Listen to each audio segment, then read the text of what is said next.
Hey, on this Sadidi Sunday, I hope everybody's doing good. I came on here to share small bit of work chronicles with you.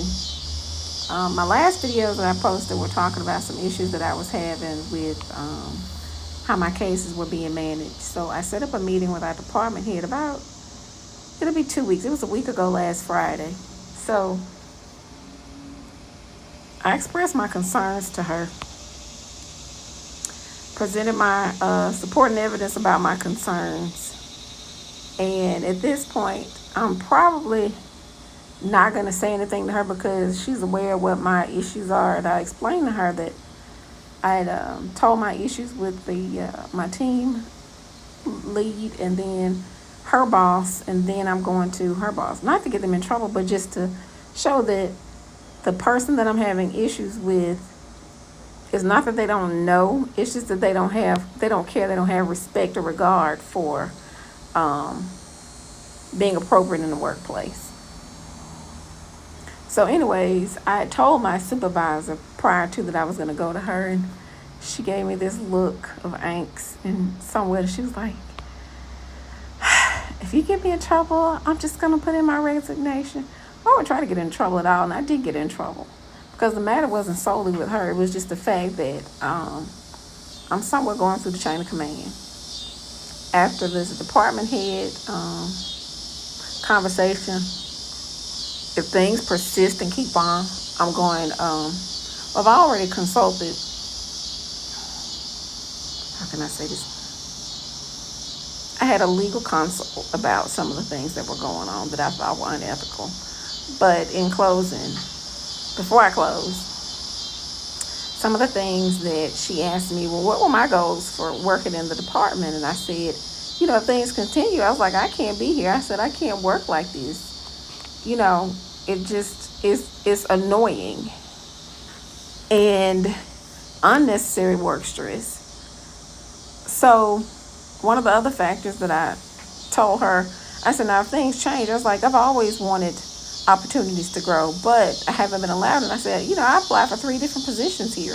And I said I wasn't given any of them. And what she said was, my delivery is somewhat harsh. And I said, well, who said I was harsh?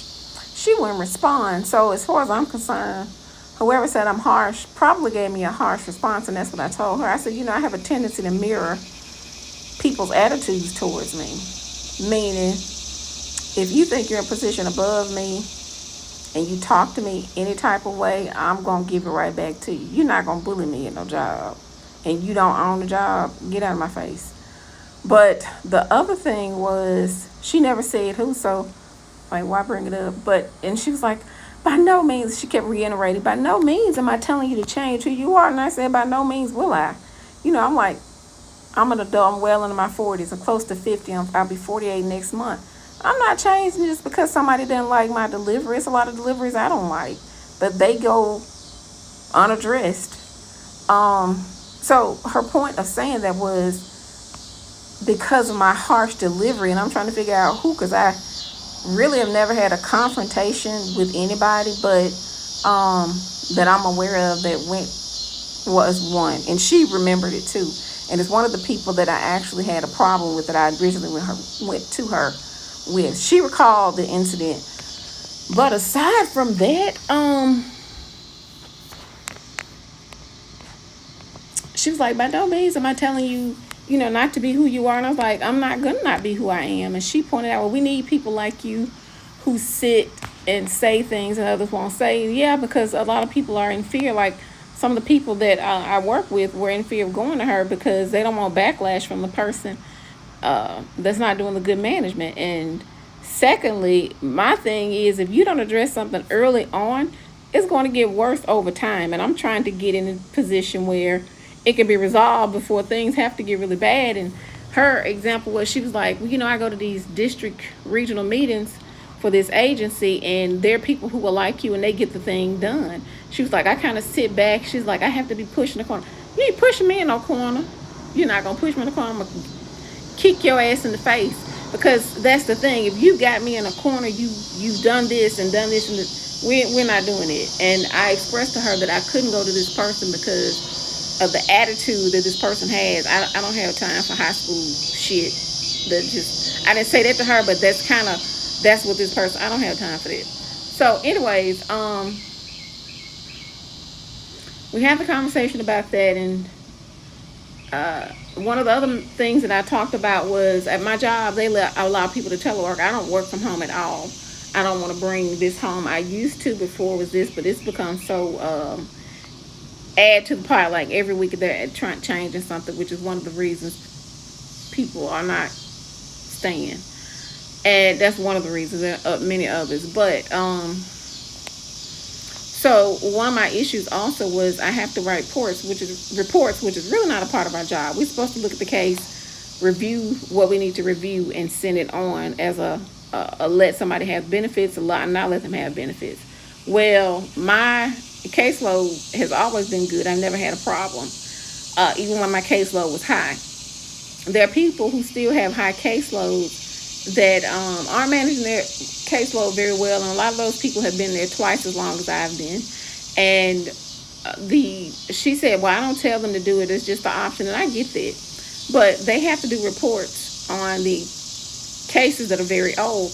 There's only a couple of reasons my cases are old, because the person didn't do what they're supposed to do, so we had to reschedule something for them, or we don't have sufficient staffing to look at these cases. So these cases are sitting there until somebody can appropriately look at them, whether it be in-house or out of house for an evaluation to be done.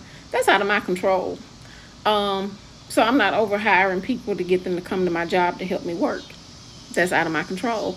And I don't feel like I should be punished with the other people who are not up upon their case management and writing these reports. I'm not doing anything bad, so why should I do a personal improvement plan on why each case 100, or in my case it was 100, I was down to 98, but these people have 200 and some cases, and they have to write reports probably bi-weekly on different types of cases and what's going on with them. And I'm like, that's just busy work for me, and I don't like it.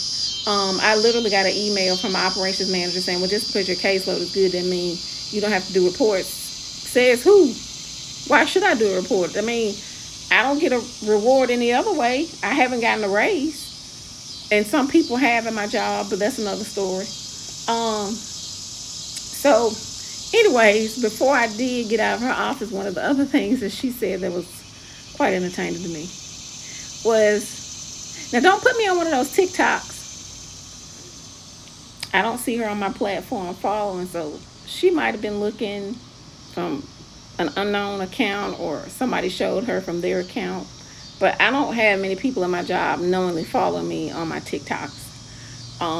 Only a few of them. So I said, like, I didn't record this, and I said I won't put you on there. I'm like, I'm not pretty much putting anybody from my work on my TikTok, because it's my TikTok. They can use themselves on their own TikTok. I'm not into that. I just talk about my experiences at my work. But anyways, we will continue to see how things go.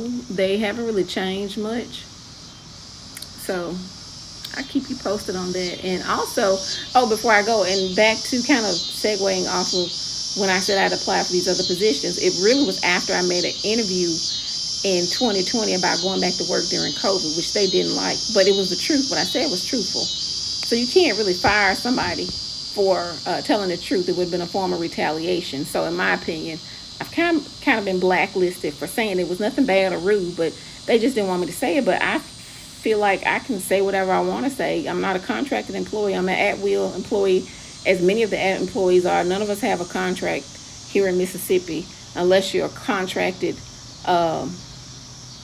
lawyer or something that works for a company, or a teacher. They have contracts, but my job is not like that. So that's what she says. I think it's that I'm the person that's going to say no, and people don't want to hear no. They want the yes people. I'm not a yes person all the time. Most of the time I'm not, because I'm going to tell you why it's no. And a lot of the stuff that they're doing, they're managing from the top, and I think I said they need to be managed from the bottom, which I'll keep y'all filled in on. But I just wanted to come on and share my work chronicle. And this is a long video. I'm going to post that, but they gave me my 10 minutes back. I can't. Interesting. So y'all have a good week.